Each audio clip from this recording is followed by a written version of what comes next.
നിങ്ങൾ ധൈര്യമായി ഉറങ്ങിക്കൊള്ളൂ, ഞങ്ങൾ കാവലിലുണ്ട്. നമ്മളുടെ സൈന്യം ഓരോ ഭാരതീയനും നൽകുന്ന ഉറപ്പാണ്.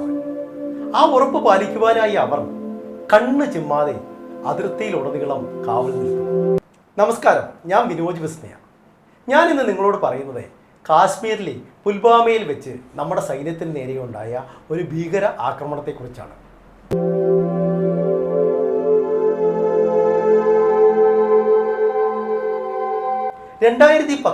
ഫെബ്രുവരി മാസം 14 തീയതി ലോകമെങ്ങും വാലന്റൈൻ ദിനാഘോഷം തുടങ്ങിക്കഴിഞ്ഞു. നാട്ടിൽ പോയിട്ട് തിരിച്ചെത്തിയിട്ട് ഏതാനും ദിവസങ്ങളെ ആയിട്ടുള്ളൂ എങ്കിലും ജമ്മുവിലെ CRPF ക്യാമ്പിലിരുന്ന് മലയാളി ജവാനായ വയനാട് സ്വദേശി VV വസന്തകുമാറും അയാളുടെ ഭാര്യയ്ക്ക് ഒരു പ്രണയ സന്ദേശം അയച്ചു. ഒപ്പം അയാൾ ഇങ്ങനെ കുറിച്ചു: ഞങ്ങളുടെ ബറ്റാലിയൻ കൃത്യം 3 മണിക്ക് തന്നെ യാത്ര പുറപ്പെടും. പുതിയതായി ചെല്ലുന്ന സ്ഥലത്ത് മൊബൈലിന് കവറേജ് ഉണ്ടാകുമോ എന്നറിയില്ല, എങ്കിലും അവിടെ ചെന്നിട്ട് വിളിക്കാം. ഏതാനും നിമിഷങ്ങൾക്കകം തന്നെ അവർക്ക് യാത്ര പുറപ്പെടാനുള്ള അറിയിപ്പ് കിട്ടി.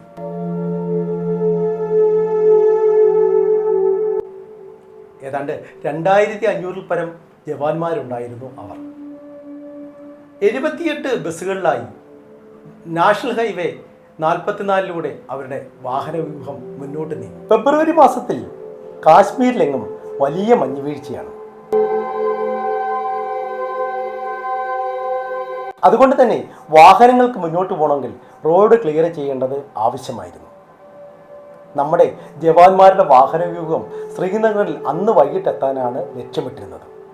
എന്നാൽ റോഡ് ക്ലിയറിങ്ങിനും മറ്റും ഏറെ സമയം ആവശ്യമുള്ളതിനാൽ അവരുടെ വാഹനം വളരെ സാവധാനമായിരുന്നു മുന്നോട്ട് പോയിക്കൊണ്ടിരുന്നത്. ഏകദേശം 3 മണിയോട് അടുത്ത സമയം അവരുടെ വാഹനവ്യൂഹം പുൽവാമയ്ക്ക് സമീപമുള്ള ആവന്തിപുരയിലെ ലത്തേപുര എന്ന സ്ഥലത്തിനടുത്തെത്തിയിരുന്നു.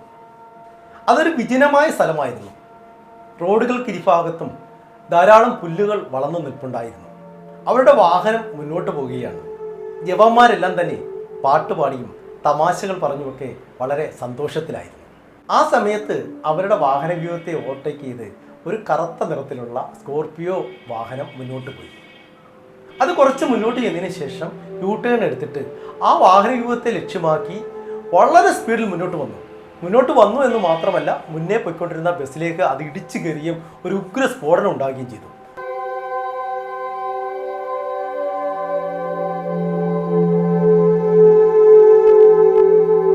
ആ സ്ഫോടനത്തിന്റെ ഫലമായിട്ട് ആ സ്കോർപിയോയും ആ ബസ്സും ഛിന്ന ഭിന്നമായി മാറി. ഒപ്പം അതിനകത്തുണ്ടായിരുന്ന 35ഓളം ജവാന്മാരുടെ ശരീരം ചിതറിത്തെറിച്ചു.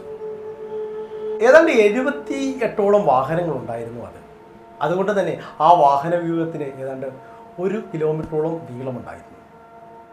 ഏറ്റവും പുറകിലിരുന്ന വാഹനത്തിൽ യാത്ര ചെയ്തവർക്ക് മുന്നിൽ എന്താണ് നടന്നതെന്ന് മനസ്സിലായില്ല. അതുകൊണ്ട് തന്നെ അവർ വാഹനത്തിൽ നിന്നിറങ്ങിയും മുന്നോട്ട് നടക്കുകയും ചെയ്തു. ഈ സമയത്ത് റോഡിന് സമീപമുണ്ടായിരുന്ന പുല്ലുകൾക്കിടയിൽ ഒളിച്ചിരുന്ന തീവ്രവാദികൾ അവർക്ക് നേരെ വെടിയുതിർത്തു. തീരെ പ്രതീക്ഷിക്കാതെ ഉണ്ടായ ആ ആക്രമണത്തിൽ ഏതാണ്ട് 7 ജവാന്മാരെ നമുക്ക് നഷ്ടപ്പെട്ടു. അങ്ങനെ ജവാന്മാരുടെ മരണസംഖ്യ 42 ഉയർന്നു.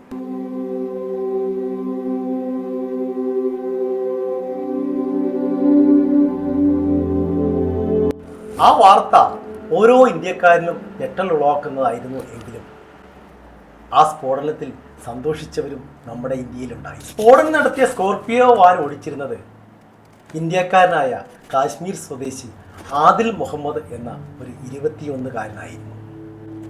ജെയ്ഷെ മുഹമ്മദ് എന്ന ഒരു ഭീകര സംഘടനയിലെ അംഗമായിരുന്നു അയാൾ.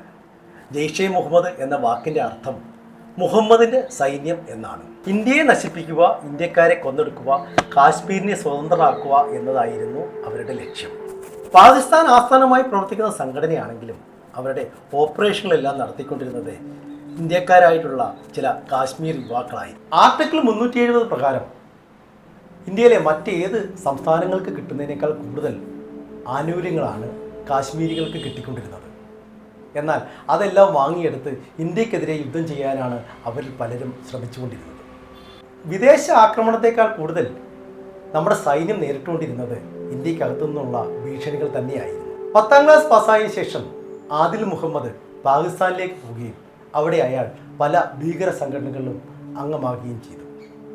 കഴിഞ്ഞ ഒരു വർഷം മുമ്പാണ് അയാൾ മൗലാന മസൂർ മുഹമ്മദ് നേതൃത്വം നൽകുന്ന ജെയ്ഷെ മുഹമ്മദിൽ ചേർന്നത്.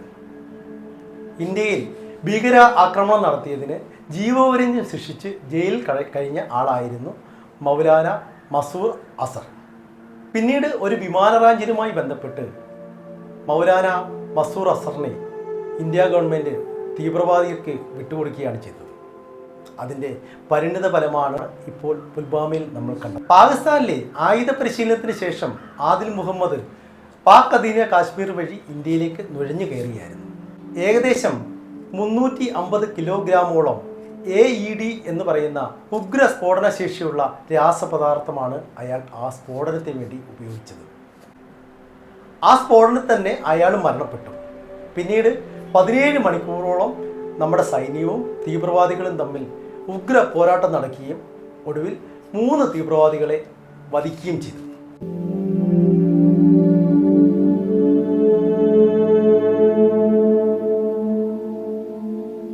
ആ സ്ഫോടനത്തിന് ശേഷം ഇന്ത്യ പാകിസ്ഥാനോട് തീവ്രവാദികൾക്ക് നേരെ നടപടി ഉണ്ടാകണം എന്ന് ആവശ്യപ്പെട്ടു. എന്നാൽ തെളിവുകളില്ല എന്ന പതിവ് പല്ലവിയോടുകൂടി തന്നെ പാകിസ്ഥാൻ അത് തള്ളിക്കളയുകയാണ് ചെയ്തത്. എന്നാൽ ഇന്ത്യയെ സംബന്ധിച്ചിടത്തോളം അത് ആത്മാവിനേറ്റ ഏറ്റവും വലിയൊരു മുറിവായിരുന്നു. അതുകൊണ്ട് തന്നെ അതിന് തക്ക മറുപടി കൊടുക്കണം എന്ന് ഇന്ത്യ തീരുമാനിച്ചു. ആദ്യമായി ഇന്ത്യ ചെയ്തതാകട്ടെ പാകിസ്ഥാൻ്റെ ഏറ്റവും പ്രിയപ്പെട്ട സൗഹൃദ രാഷ്ട്രം എന്ന പദവി എടുത്തു കളയുകയാണ് ചെയ്തത്. പിന്നീട് 11 ദിവസങ്ങൾക്ക് ശേഷം പാക് അധീന കാശ്മീരിന് മുകളിലൂടെ ഇന്ത്യയുടെ 12 മിറാഷ് വിമാനങ്ങൾ പറന്നു നീങ്ങി. ബാലാക്കോട്ട, ചകോരി, മുസാഫറാബാദ് എന്നീ ഭീകര കേന്ദ്രങ്ങളിൽ ഇന്ത്യ ആക്രമണം നടത്തി. ജെയ്ഷെ മുഹമ്മദിൻ്റെ ആസ്ഥാനം ഉൾപ്പെടെയുള്ള കേന്ദ്രങ്ങൾ തകർക്കുവാനായി ഇന്ത്യൻ സൈന്യം ഉപയോഗിച്ചത് 1500 കിലോഗ്രാമോളം സ്ഫോടക വസ്തുക്കളാണ്. 21 മിനിറ്റോളം നീണ്ടുനിന്ന ഈ ഓപ്പറേഷനിൽ ജെയ്ഷെ മുഹമ്മദിൻ്റെ കൺട്രോൾ റൂം ഉൾപ്പെടെ തകർക്കപ്പെട്ടു.